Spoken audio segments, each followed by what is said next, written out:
নমস্কার।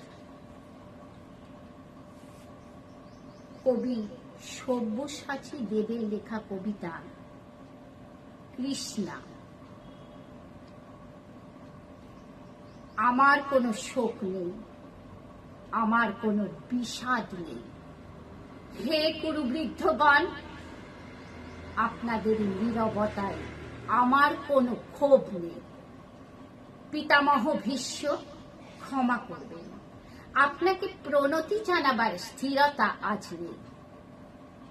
আর কর্ণ, তোমার জন্য ঘৃণাও বড় বেশি মনে হয়। আর হে আমার পঞ্চস্বামী, আজ্ঞাবত্ত বিজয়ী বীর ও শ্রেষ্ঠ অর্জুন, শক্তিমান ভীম, নকুল, সহদেব, আর আপনি ধর্মপুত্র, আপনারা আমার কৃতজ্ঞ অভিবাদন গ্রহণ করুন। আমি সর্বজ্ঞা নই, যজ্ঞভূমের অগ্নি থেকে আমার জন্ম। ধর্মের ক্ষুরোধার পথ আমার অজানিত। আর্যপুত্র, আপনার বিচার তাই আমার পক্ষে ধৃষ্টতা। আপনার কোনো বিচলন নেই, আপনার ধর্ম আপনাকে রক্ষা করেছে বিকার থেকে। কৃতজ্ঞতা জানান সেই ধর্মকে।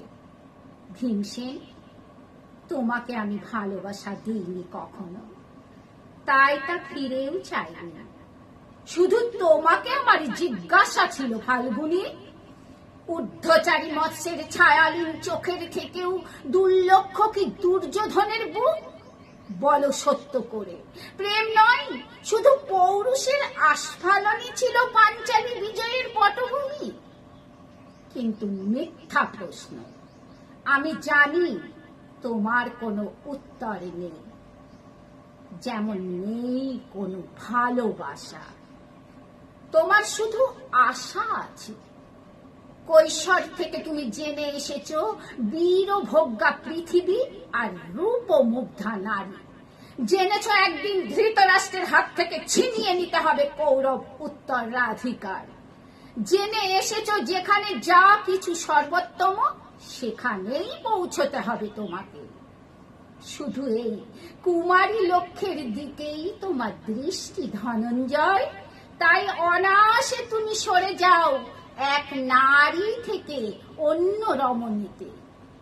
তোমার পূর্বপুরুষেরা যেমন একদা এক তৃণ প্রান্তরকে নিঃশেষ করে চলে যেতেন বনান্তরে, এই দ্রুত সভায় দাঁড়িয়ে আমাকে জানতে হলো নারী শুধু কয়েক প্রহরের বিলাস সঙ্গী।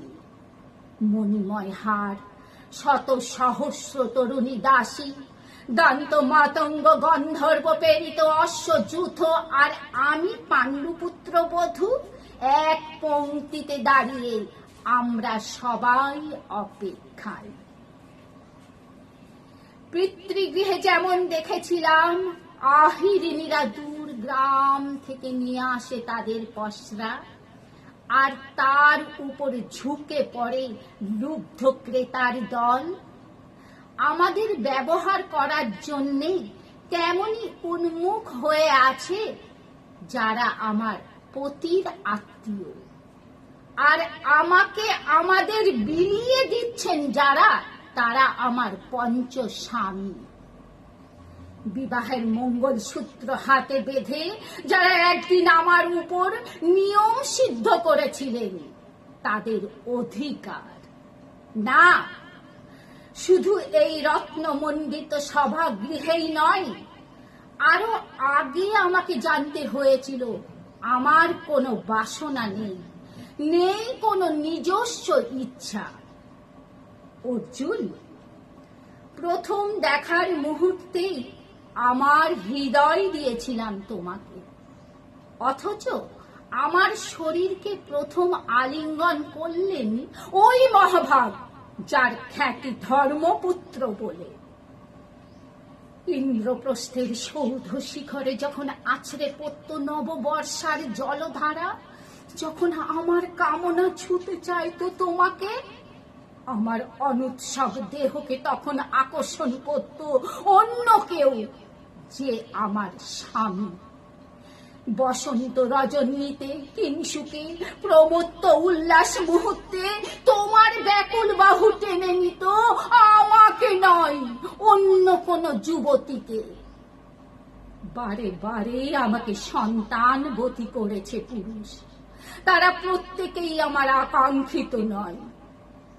কোনো প্রার্থনা নেই আমার। কুরু বৃদ্ধরা বিলাপ করুন, জ্যেষ্ঠ পাণ্ডব প্রহর গুনুন, কোন পুণ্য লগ্নে ধর্মরাজ্য নেমে আসবে মাটিতে। ভীম, অনুগ্রহ করে স্তব্ধ হও। নকুল সহদেব বিচ্যুত হয়ে না অগ্রজের প্রতি অটল বিশ্বাসে। আর অর্জুন, অন্তপুরে যাও, সেখানে তোমার জন্য স্নিগ্ধ শরীর সাজিয়ে রেখেছে তোমার কোন প্রেয়সী। শোক নয়, লজ্জা নয়, এই রাজগৃহে দাঁড়িয়ে আমি জানলাম প্রেম নয়, শ্রদ্ধা নয়, অধিকার নয়, নারী শুধু প্রয়োজনে। জানলাম এখানে কোনো ভেদ নেই। ধর্মপ্রাণ যুধিষ্ঠির, শক্তিমান ভীম, প্রেমিক অর্জুন আর লোলুপ ধৃতরাষ্ট্রনন্দনদের মধ্যে প্রতিকার চাইছি না। যা শুধু বিলাসের, সেই বস্ত্র ছিনিয়ে নেয় যদি কোনো দুঃশাসন নিক। আমি কাঁদছি না।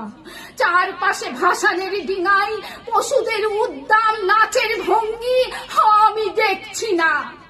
চারপাশে ক্লিবদের অক্ষম বিলাপ আমি শুনছি না। ধনুর্বাণ নেই, আমি ফিরিয়ে আনছি আমার জন্মের স্মৃতি, যজ্ঞের আগুন। দ্রৌপদী নই, নই পাঞ্চালী, নই ভরত কুলবধূ। আমি কৃষ্ণা, যজ্ঞাগ্নি সম্ভূতা, শুধু নারী এক। নমস্কার।